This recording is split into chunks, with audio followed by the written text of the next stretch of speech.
sommes très heureux que le président Ongo du FIDA a pratiquement doublé les enveloppes sur l'Afrique de l'Ouest. D'une manière générale, c'est une orientation des bailleurs de fonds qui ont décidé que 50% des ressources s'iraient sur l'Afrique, parce qu'ils considèrent que l'Asie, l'Amérique latine s'en tirent mieux ces dernières décennies.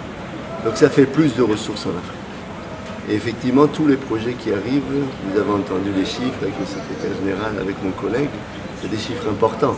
120 millions pour AgriFarm, je pense que les précédents projets étaient plus petits. Maintenant, le fait est comment ces projets vont être gérés pour arriver à bien utiliser ces fonds. Parce que débourser quelques millions de dollars chaque année est une chose, débourser le double avec des activités de qualité est une autre chose. Donc nous comptons sur l'appui de tous les partenaires pour ça. Et je peux vous garantir que ça va avoir énormément d'impact. Parce qu'avec plus de moyens, les projets couvrent de plus grandes zones. On peut avoir des couvertures presque d'ordre national dans certains cas. On crée des interactions avec d'autres projets. Et je pense que dans l'émergence des filières, ça peut vraiment être intéressant. Ce qu'il faut toujours, c'est se rappeler le ratio. Combien on va investir dans chaque famille et combien ils vont pouvoir gagner en plus. Et là, on pourra dire qu'on aura réussi s'ils ont sorti un revenu décent. Tout le travail du FIDA est d'essayer de trouver des techniques où vraiment on peut dire qu'il y a un revenu décent qui arrive dans la famille. C'est-à-dire si on se lance sur des filières comme les mangues ou les fruits, ou le manioc ou les céréales, de manière à ce qu'il y ait suffisamment de bonne qualité de production, de quantité et de transformation pour que les gens puissent gagner de l'argent. Et c'est d'autant plus important qu'on pouvait en parler il y a 10 ou 15 ans, quand les populations étaient assez faibles, mais maintenant la population augmente. Et vous savez que la population de toute l'Afrique va doubler d'ici 30 ans, quadrupler d'ici 60 ans. Et donc il faut mettre dès maintenant en place les systèmes d'une agriculture moderne dans tous les coins de tous les pays, parce que les densités rurales vont augmenter et il va y avoir en fait de plus en plus d'agriculteurs. Et on espère qu'ils seront tous des agriculteurs modernes. C'est aussi une chance pour la Guinée de bénéficier de 120 millions de dollars pour conduire des activités sur le terrain ici, avec les paysans, ce qui va permettre de mieux accompagner les filières agricoles,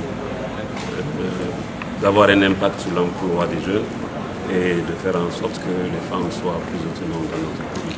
Donc c'est une chance qu'il faut saisir et le suivi évaluation va nous permettre de mieux orienter ce financement pour avoir plus d'impact dans le pays. Avoir cet atelier ici, effectivement, c'est un message clair parce que pour consolider la position de la Guinée comme partenaire clé et comme effectivement un pays clé dans le portefeuille du FIDA dans la région de l'Afrique du Sud, de l'Ouest et du Centre, les thématiques choisies, suivi, évaluation et gestion des connaissances, ont été choisies pas par cas, mais effectivement parce qu'il y a un besoin soit de gestion de connaissances, soit en termes de suivi, évaluation. Gestion de connaissances parce que effectivement, la connaissance est sur les projets, effectivement, la connaissance est dans les pays et sur le terrain. Et la politique du FIDA en termes de décentralisation va dans cette orientation ici aussi. Donc c'est à travers ça qu'on peut consolider les connaissances pour améliorer l'efficience et l'efficacité au niveau de la mise en œuvre des projets. Pour ce qui est suivi-évaluation, le système de suivi-évaluation est clé à tout niveau.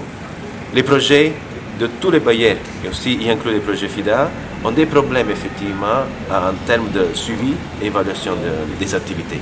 Ce qui est vraiment clé pour améliorer l'efficience et l'efficacité dans la mise en œuvre des activités et pour améliorer et supporter le processus de prise de décision au niveau de gestion des projets et pour nous aider effectivement à redresser éventuelles déficiences dans la mise en œuvre des projets.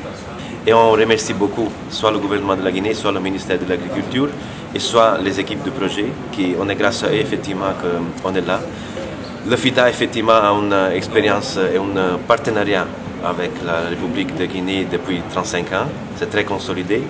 Aujourd'hui effectivement on est le bailleur le plus grand en Guinée avec un portefeuille de plus de 150 millions de dollars. Avec le projet en cours PNAFA, le programme national d'appui aux acteurs des filières agricoles et le nouveau projet AgriFarm, effectivement on planifie de toucher, on cible de toucher plus que 400 000 bénéficiaires directs.